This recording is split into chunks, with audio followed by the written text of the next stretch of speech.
நம்ம மேற்கு தொடர்ச்சி மலை அடிவாரத்தில் இருக்கிற கபினி காட்டுக்குள்ளார தாங்க மலையில் பயணம் பண்ணி வனவிலங்குகளை எல்லாம் பார்க்க போகிறோம். என்னோட சேர்ந்து மலையில் கபினி காட்டுக்குள்ளார நீங்களும் பயணம் பண்ணி எனக்கு கிடைச்ச வைல்ட் லைஃப் எக்ஸ்பீரியன்ஸை நீங்களும் பார்த்து என்ஜாய் பண்ணுங்கள்.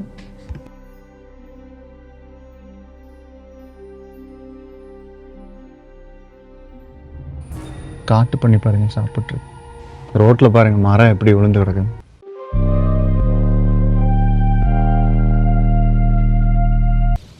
Hi friends, good morning. நம்ம இன்னைக்கு கம்பெனி தாங்க போகிறோம். தோல்பட்டியிலேருந்து போகிறோங்க. இன்னைக்கு நானாச்சி கேட் போயிட்டு அங்கேருந்து ஹெச்டி கோட்டா நார்வலை ஃபாரஸ்ட்குள்ளார காட்டு வழி பயணம்.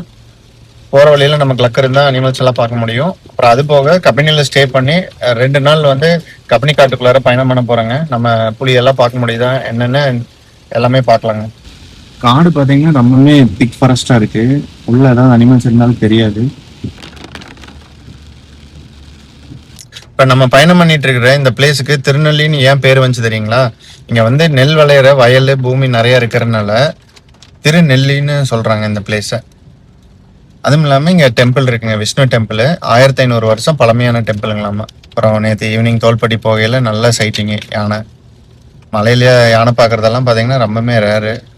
மழை பெஞ்சதுனாவே அனிமல்ஸ் பெருசாக ரோட் சைடில் பார்க்க முடியாது. இருந்தாலும் நேற்று நம்ம ஒரு 4-5 யானை பார்க்க முடிஞ்சதுங்க. காட்டு மாடெல்லாம் பார்த்தீங்கன்னா பெரிய சைஸு. ஆண் காட்டு மாடெல்லாம் வேற லெவலில் க்ளோஸ் சைட்டிங்.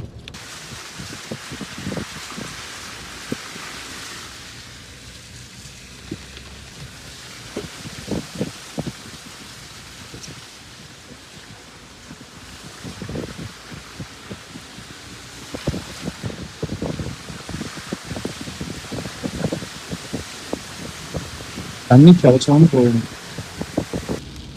நம்ம இன்னைக்கும் பார்த்தீங்கன்னா தோல்பட்டி போயிட்டு தோல்பட்டியிலேருந்து நானாச்சி கேட்டு, நானாச்சி கேட்லேருந்து ஹெச்டி கோட்டா காட்டு வழி பயணம் நார்வலை ஃபாரஸ்ட் வழியா. நம்ம தோல்பட்டி ரோட்டில் இருக்கங்க.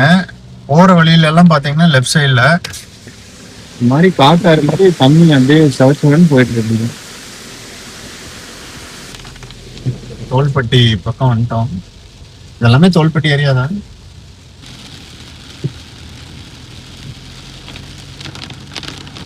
தோல்பட்டியில் நீங்கள் சஃபாரி போகணுன்னா இங்கே தான் வரணுங்க.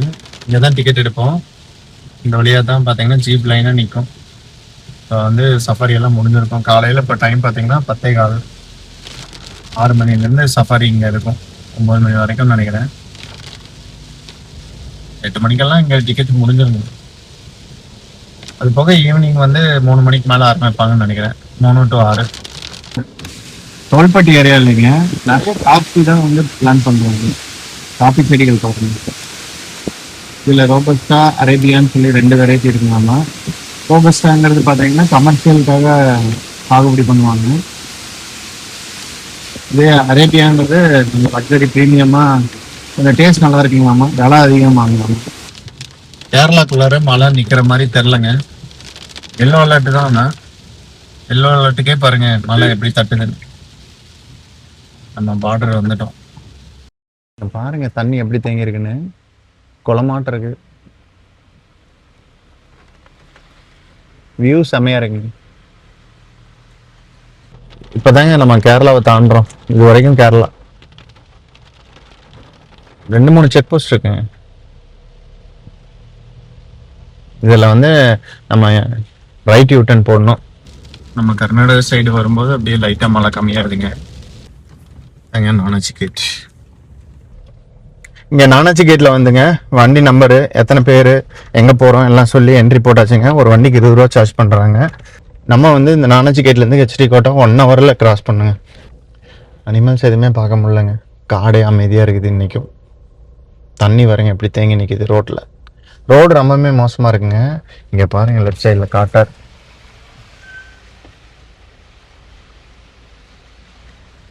அங்கங்கே காட்டில் சின்ன சின்ன வாய்க்கால் மாதிரி ஓட மாதிரி போகுது நிறையா. இதாங்க கங்கோத்ரி ஸ்டே. நம்ம இங்கே தங்கியிருக்கோம். பட் ரீசெண்டாக புக்கிங் எதுவுமே நம்ம பண்ண முடியலங்க. ஆன்லைனில் காட்ட மாட்டேங்குது இந்த ஸ்டே எல்லாம். மானம் நிற்கிது பாருங்கள் ஸ்டே முன்னாடி. இதுதான் கங்கோத்ரி ஸ்டே. நம்ம இங்கே தங்கியிருக்கிறோம் பாருங்கள். யாருமே இல்லை. இப்போ ஸ்டே இல்லையாட்டிருக்குங்க, அலௌடு இல்லையாட்டிருக்கு. காட்டில் பார்த்தீங்கன்னா நல்லா ரோடெல்லாம் ஈரப்பதமாக இருக்குது, மழை பெஞ்சு நின்றுருக்கு. மான்கள் வந்து நிறைய பார்க்க முடியுது, சின்ன சின்ன குரூப்பாக புள்ளி மான்கள். யானைகளை தான் ஒன்றை கூடி பார்க்க முடியறதில்ல. நம்மளும் இது 2வது டைமாக போகிறோம் இந்த ட்ரிப்பில் இந்த வழியாக. காட்டு பண்ணி பாருங்க சாப்பிட்ரு.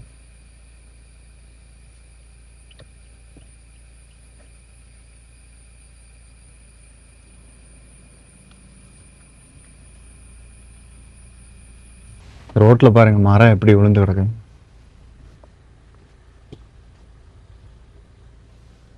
மலைக்கு இறங்கி ஓடிச்சுங்க.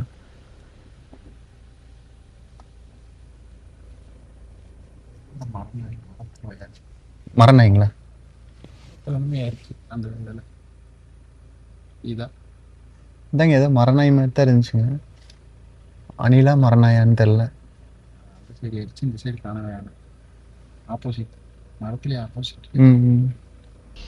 நமக்கு லக் இருந்தால் இந்த காட்டில் புலி சிறுத்தை எல்லாமே பார்க்க முடியும், கரடி எல்லாமே பார்க்க முடியும். மான் பாருங்க எப்படி படுத்துருக்குதுன்னு. எல்லாம் படுத்துருக்கு பாருங்க மான்.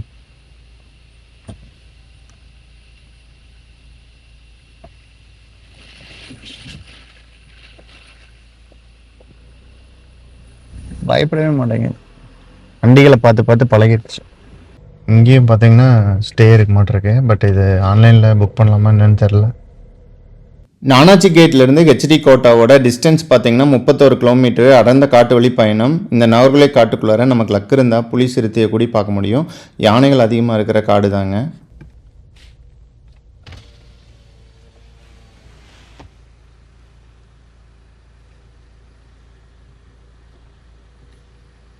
மான் ரோட் கிராஸ் ஆகுது.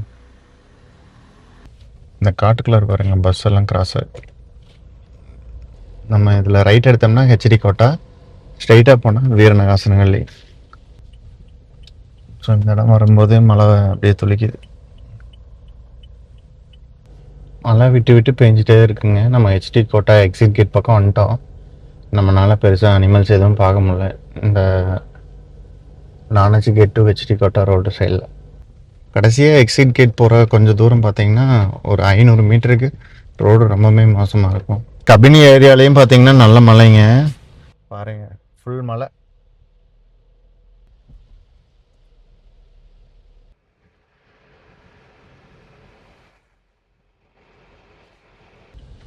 இதாங்க ஸ்டே வந்தாச்சு. நம்ம வழக்கம் போல் கபினியில் ராயல் இன் கிராண்டில் தான் ஸ்டே புக் பண்ணியிருந்தோம். நம்ம மத்தியானம் 12 மணி போல் அங்கே ரீச் ஆகிட்டோம். ஆனால் ரூம் வந்து ரெடி ஆகலை, க்ளீனிங் வந்து பண்ணிகிட்டு இருக்கிறதா சொன்னாங்க. அதுக்குள்ளார நம்ம இந்தியன் ரெஸ்டாரண்ட் ஸ்டே முன்னாடியே இருக்குது. லஞ்ச் அங்கே சாப்பிட்டு ரூமில் கொஞ்சம் நேரம் ரெஸ்ட் எடுத்துகிட்டு 2 மணி போல் கபினி சஃபாரி டிக்கெட் கவுண்டருக்கு வந்து போயிட்டோம். கிட்டத்தட்ட பார்த்திங்கன்னா 20 மினிட்ஸ் தேவைப்படும். டிஸ்டன்ஸ் பார்த்திங்கன்னா 10 கிலோமீட்டரு நம்ம ஸ்டேக்கும் சஃபாரி கவுண்டருக்கும். அங்கே நம்ம ஆன்லைனில் புக் பண்ண டிக்கெட் காப்பியை காமிச்சு அவங்க கொடுக்குற ஸ்லிப்பில் பஸ் நம்பரு, சீட் நம்பர் எல்லாமே இருக்கும். அந்த பஸ்ஸில் மாலை நேரம் 3 மணிக்கு கபினி காட்டுக்குள்ளார நம்ம என்டர் ஆனோம். நம்ம காட்டுக்குள்ளார என்டர் ஆனதையுமே பார்த்திங்கன்னா மழை பெய்ய ஆரம்பிச்சிருச்சு. இந்த மலையிலையும் நம்மளால் புள்ளிமான்கள் கூட்டத்தை அங்கங்கே நிறையா பார்க்க முடிஞ்சுதுங்க. மலையிலேயே பார்த்திங்கன்னா மான்கள் சாப்பிட்டு இருந்தது, ஒரு சில குரூப் பார்த்திங்கன்னா படுத்துட்டு இருந்தது. ரொம்ப கலர்ஃபுல்லாக ரிச்சாக இருந்ததுங்க இந்த தடவை. மான்களை வந்து இந்த மாதிரி பசுமையான பேக்ரவுண்டில் பார்க்கும்போது நிறைய பறவைகளை வந்து பார்க்க முடியும். அதுலேயும் பார்த்திங்கன்னா இந்த ஒயிட் த்ரோட்டட் கிங்ஃபிஷர்ஸு, அப்புறம் மரங்கொத்தி எல்லாமே பார்த்திங்கன்னா இந்த மலையிலையும் வந்து நிறையா நமக்கு சைட் ஆச்சு.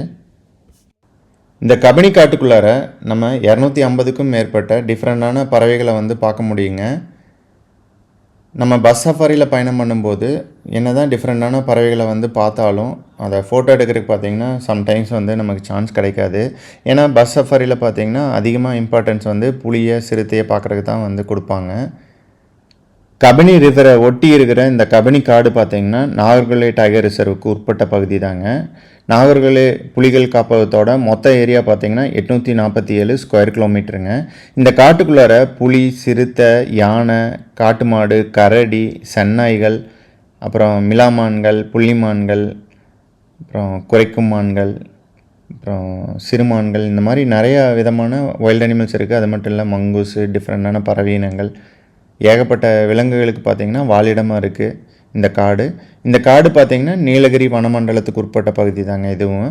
இந்த காட்டோட பார்டர் பார்த்திங்கன்னா இந்த பக்கம் பந்திப்பூர், அந்த பக்கம் வயநாடு.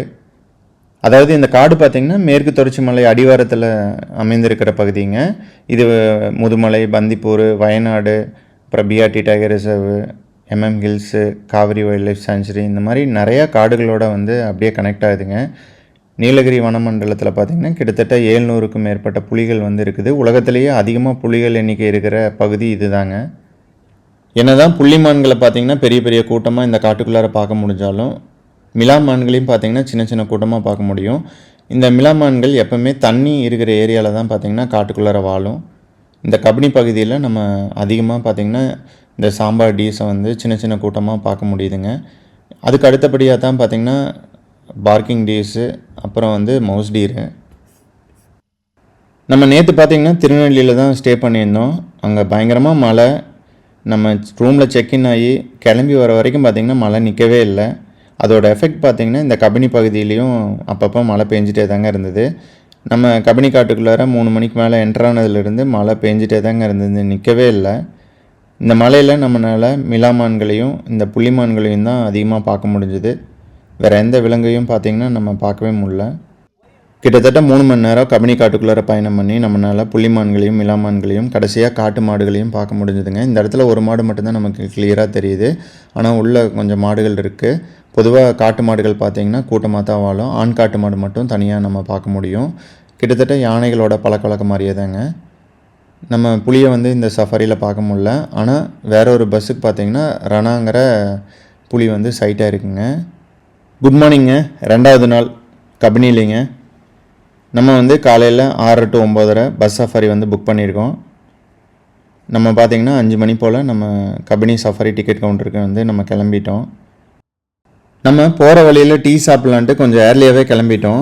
நம்ம கபினி சஃபாரி டிக்கெட் கவுண்டர் பக்கம் போனோம். அங்கே 2 டீ கடை இருக்குது. ஆனால் கடை வந்து ஓப்பன் பண்ணலைங்க. திரும்ப 1 கிலோமீட்டரு பின்னாடி வந்து நம்ம டீ கடையில் டீ சாப்பிட்டு அதுக்கப்புறம் வந்து கபினி சஃபாரி டிக்கெட் கவுண்டருக்கு போனோம். நம்ம ஆன்லைனில் புக் பண்ண காப்பியை வழக்கம் போல் டிக்கெட் கவுண்டரில் காமிச்சு அவங்க கொடுக்குற ஸ்லிப்பில் பஸ் நம்பரு, சீட் நம்பர் எல்லாம் இருக்கும். இப்போ டைம் பார்த்திங்கன்னா 6:05. இன்னும் ஒரு 20 மினிட்ஸ்க்கு மேலே இருக்குது. அதுக்கப்புறம் தான் வந்து ஸ்டார்ட் பண்ணுவாங்க. நம்ம காலையில் கபினி காட்டுக்குள்ளார பஸ் பயணங்க 6:30 மணி போல் காட்டுக்குள்ளார என்ட்ரானோம். நம்ம என்ட்ரானதையும் பார்த்திங்கன்னா வழக்கம் போல் மழை துளிக்க ஆரம்பிச்சிது. வழக்கம் போல் புள்ளிமான்களோட கூட்டம் தான் பார்த்தோம். நல்லா ஆக்டிவாக அப்படியே புதலுக்குள்ளார மூவாகி போயிட்டு இருந்ததுங்க. நிறைய புள்ளிமான்களோட கூட்டங்க இந்த தடவை. அப்புறம் ஒரு இடத்துல பார்த்திங்கன்னா யானை, அதோட தலை மட்டும் லைட்டாக தெரிகிற மாதிரி இருந்தது. ரொம்ப லாங்கில் புதருக்குள்ளார இருந்தது. நம்ம அங்கே வெயிட் பண்ணல. அப்புறம் வாட்டர்ஃபால் சைடில் வரும்போது மிலாமான் ஒன்று தனியாக படுத்துட்டு இருந்ததுங்க. கொஞ்சம் நேரம் வெயிட் பண்ணோம். பட்டு புலி எதுவும் வரக்கு அறிகுறி எதுவும் இருக்கிற மாதிரி தெரில. ஆனால் இந்த இடத்துல பார்த்திங்கன்னா ஒரு செர்பெண்ட் ஈகிள் தரையில் வச்சு என்னத்தையோ சாப்பிட்டு இருந்ததுங்க. பட்டு அங்கே இருந்தவங்கெல்லாம் பார்த்திங்கன்னா பாம்பை தான் வந்து கில் பண்ணி சாப்பிட்டுருக்குங்கிற மாதிரி சொன்னாங்க. பொதுவாக செர்பெண்ட் ஈகிள் பார்த்திங்கன்னா அதிகமாக பாம்பை தாங்க வேட்டையாடி சாப்பிடும். பாம்புக்கு எங்கெங்கே விஷம் இருக்குங்கிறது இதுக்கு நல்லா தெரியும். அதை ரிமூவ் பண்ணிவிட்டு சேஃபாக சாப்பிடுங்க. அப்புறம் அந்த இடத்துலேருந்து அப்படியே கிளம்பிட்டோம். இப்போ நம்ம பார்த்துட்டு இருக்கிற கெஸ்ட் ஹவுஸ் பார்த்திங்கன்னா மைசூர் மகாராஜா அந்த காலத்தில் வேட்டையாடும் போது தங்கறதுக்காக கட்டின கெஸ்ட் ஹவுஸுங்க.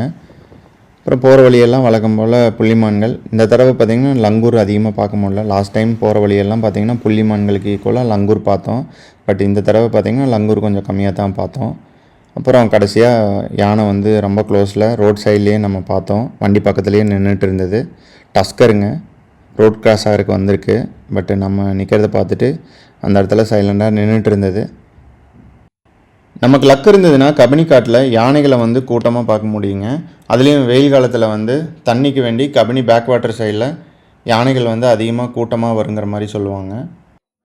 நேற்று மாலை நேரத்துலேயும் பார்த்திங்கன்னா யானைகளை வந்து ஒரு சில வண்டிகள் வந்து பார்த்துருக்காங்க.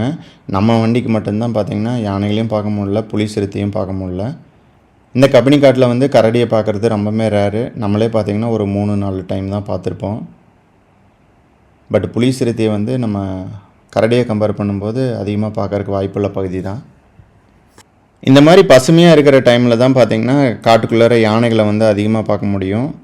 இப்போ வயநாடு சைடெலாம் நல்ல மழை, கபினி சைடும் பார்த்திங்கன்னா மழை, காடு நல்லா பசுமையாக யானைகளுக்கு தேவையான தீனி அதிகமாக இருக்கிறதுனால கபினியில் வந்து இந்த மாதிரி டைமில் வந்து யானைகளை கண்டிப்பாக பார்த்துட முடியும். அப்படி இருந்தும் நேற்று மாலை நேரம் பார்த்திங்கன்னா நம்மளால் யானையை பார்க்க முடியல.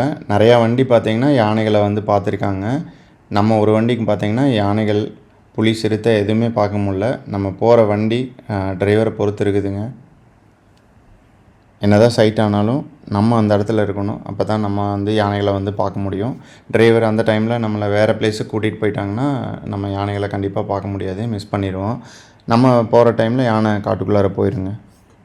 இந்த யானை பார்த்தீங்கன்னா ரோட் கிராஸ் பண்ணுறதுக்காக வெயிட் பண்ணுதுன்னு நினைக்கிறேன். பஸ் அந்த இடத்துல இருக்கிறதுனால ஆப்போசிட் சைடு திரும்பி சாப்பிட்டு அந்த பக்கம் போகிற மாதிரி இருக்குது. ஆனால் பஸ் கிளம்பிச்சுன்னா கண்டிப்பாக இந்த பக்கம் ரோடு தான் கிராஸ் பண்ணி அந்த பக்கம் போகும்னு நினைக்கிறேன்.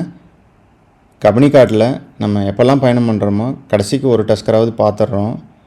டஸ்கர் அதிகமாக பார்க்குறதுக்கு வாய்ப்புள்ள பகுதி தாங்க இந்த கபனிக்காடு. அப்புறம் ஒரு சில டைம் வந்து கூட்டமாக பெண் யானைகள் குட்டிகளோடெல்லாம் வந்து குரூப்பாகவும் நம்ம பார்த்துருக்கோம். ஒரு வழியாக இந்த ட்ரிப்பில் யானைவாது பார்த்துட்டோம் அப்படின்னு கொஞ்சம் சந்தோஷத்தோட, புளியை பார்க்கலையேன்னு கொஞ்சம் வருத்தத்தோட நம்ம பயணம் அப்படியே தொடங்குச்சுங்க. பட் நம்ம யானையை பார்த்துட்டு இருந்த டைமில் வேறொரு வண்டிக்கு வேறொரு இடத்துல ராணாங்கிற ஆண் புலி வந்து மறுபடியும் சைட் ஆகிருக்கு இன்றைக்கி காலையில். ஆனால் கொஞ்சம் குயிக்காக அந்த இடத்துலேருந்து மூவ் ஆகிட்டதாக ஆல்ரெடி இன்ஃபர்மேஷன் வந்துருச்சு. பட் அந்த இடத்துல வந்து நம்மளும் போய் புலி அந்த இடத்துல பார்க்க முடியுமான்னு வேறு இடங்களில் நம்ம வெயிட் பண்ணோம். பட் புலி பார்த்திங்கன்னா அந்த இடத்துக்கு திரும்ப வரல. வேறு இடத்துல வேறு ஏதாவது புலியை பார்க்கலான்ட்டு நம்ம பயணம் அப்படியே தொடங்குச்சு. நமக்கு முன்னாடி வேறொரு பஸ் பார்த்திங்கன்னா எதையோ பார்த்துட்டு இருந்தாங்க. என்னென்னு வந்து பார்த்தா மங்கூஸுங்க. நம்ம புலியோ என்னமோன்னு நினச்சோம். ஒரு வழியாக பார்த்திங்கன்னா சேஞ்சபிள் ஹாக்கிகள் இந்த ட்ரிப்லேயும் நம்ம பார்த்தோம். தமிழில் வந்து குடுமி பருந்தும்பாங்க. இது ரொம்பவுமே அக்ரெசிவான பறவைங்க. சின்ன மானை கூடி வேட்டையாடிடும். பார்க்க தான் பார்த்திங்கன்னா சின்ன பறவை மாதிரி தெரியுது. வேட்டையாடும்போது பயங்கர அக்ரெசிவாக பிஹேவ் பண்ணும். காட்டுக்கோழி எல்லாமே பார்த்திங்கன்னா சேஸ் பண்ணுறது எல்லாமே நம்ம பார்த்துருக்கோம். இதை வந்து மாறுபடும் குடுமி பருந்துன்னு கூடி சொல்லுவாங்க. எதனாலேன்னா இதை வந்து 2 வடிவங்களில் வந்து பார்க்க முடியும். வெளிர் நிற வடிவம், அப்புறம் இருண்ட நிற வடிவம்ங்க. இந்த பருந்தோட ஆயுட்காலம் பார்த்திங்கன்னா 5 வருஷத்துலேருந்து 25 வருஷம் வரைக்கும் இருக்குங்களாம்மா. ரொம்ப நேரம் அந்த பறவை அந்த மரத்துலேயே தான் இருந்துகிட்டு இருந்தது. நம்ம அங்கேருந்து மூவ் ஆகிட்டோம். வேற ஒரு இடத்துல பார்த்திங்கன்னா யானைகளோட கூட்டங்க. அதுலேயும் ஒரு டஸ்கரு ரொம்ப ஆக்டிவாக ஒரு மாதிரி சேஸ் பண்ணுற மாதிரி வந்து டிஃப்ரெண்ட்டாக ஆக்டிவிட்டீஸ் பண்ணிகிட்டு இருந்தது. இந்த டஸ்கர் பார்த்திங்கன்னா 2-3 தடவை பஸ்ஸை பார்த்துட்டு விரட்டுற மாதிரி வந்துச்சுங்க. ஆனால் விளையாட்டுத்தனமாக சின்ன சின்ன ஆக்டிவிட்டீஸ் பண்ணிவிட்டு பறவைகள் எல்லாம் விரட்டிட்டு ஒரு மாதிரி பண்ணிகிட்டு இருந்ததுங்க. பொதுவாக காட்டில் டஸ்கர் பார்த்திங்கன்னா இந்த யானை கூட்டத்தோடு பார்த்திங்கன்னா ஒரு 13 வருஷம் வரைக்கும் தான் இருக்குங்க. 13 வயசு மேலே ஆகுது அப்படின்னா 13லேருந்து 5 அந்த குரூப்லேருந்து அந்த ஆண் யானையை பார்த்திங்கன்னா தனியாக விரட்டி விட்டுருங்க. யானை கூட்டத்தை வந்து பார்த்திங்கன்னா எப்போவுமே வயதான பெண் யானை தான் பார்த்திங்கன்னா அந்த கூட்டத்தில் வந்து வழி நடத்தும். பார்க்குறதுக்கு கொஞ்சம் சின்ன யானை மாதிரி தான் தெரிஞ்சது. கொஞ்சம் தூரமாக தான் நம்ம பார்த்தோம் இந்த டஸ்கரை. ரொம்பவுமே ஆக்டிவாக ஏதோ அக்ரெசிவாக பண்ணிகிட்டு இருந்ததுங்க. இந்த இடத்துல பார்த்திங்கன்னா 4-5 யானை இருக்குங்க. நம்ம டஸ்கரை தான் வந்து ஃபோக்கஸ் பண்ணி பார்த்துட்டு இருந்தோம். ஏன்னா அதுதான் நிறைய ஆக்டிவிட்டீஸ் பண்ணிகிட்டு இருந்தது. பறவைகளை எல்லாம் விரட்டுறதுக்கு ட்ரை பண்ணிகிட்டு இருந்தது. இந்த மாதிரி ஒரு டஸ்கர் பண்ணுறதை நம்ம ஃபஸ்ட் டைமாக பார்க்குறோம். விளையாட்டுக்கா இல்லை அக்ரெசிவாக பண்ணுதான்னு நமக்கு புரியல. இந்த டைமில் கபனிக்காட்டில் யானைகளுக்கு தேவையான இந்த உணவாகட்டும் தண்ணி ஆகட்டும் நிறையாவே இருக்குதுங்க.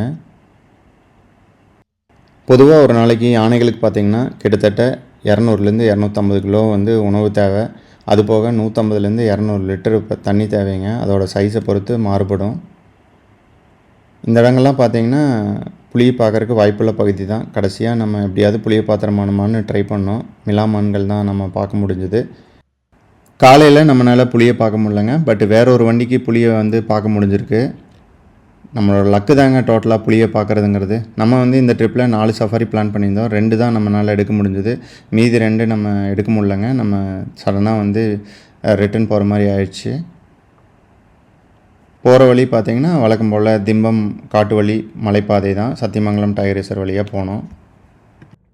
20வது சுற்று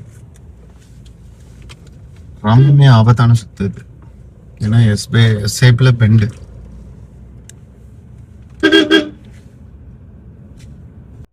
இந்த சத்தியமங்கலம் காட்டு வழி திம்ப மலைப்பாதை வழியாக பயணம் பண்ணும்போது நமக்கு லக்கு இருந்தால் யானைகளை வந்து பார்க்க முடியுங்க.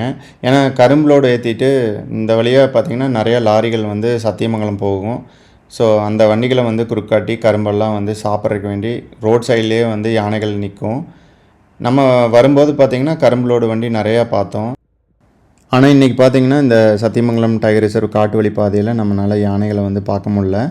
பட் யானை சிறுத்தை பார்க்கக்கூடிய பகுதி தான். நமக்கு லக்கு இருந்ததுன்னா நம்ம வரும்போது வர டைமை பொறுத்து நமக்கு சைட்டிங் அமையும். மேபி கபினி மறுபடியும் ட்ரை பண்ணலாங்க புலி சிறுத்தையை பார்க்குறக்கு. இவ்வளோதாங்க இந்த வீடியோ. இந்த வீடியோ உங்களுக்கு பிடிச்சிக்கும்னு நினைக்கிறேன். இந்த மாதிரி வீடியோ பார்க்குறக்கு சேனலை சப்ஸ்கிரைப் பண்ணி ஃபாலோ பண்ணிக்கோங்க. தேங்க்ஸ் ஃபார் வாட்சிங் திஸ் வீடியோ.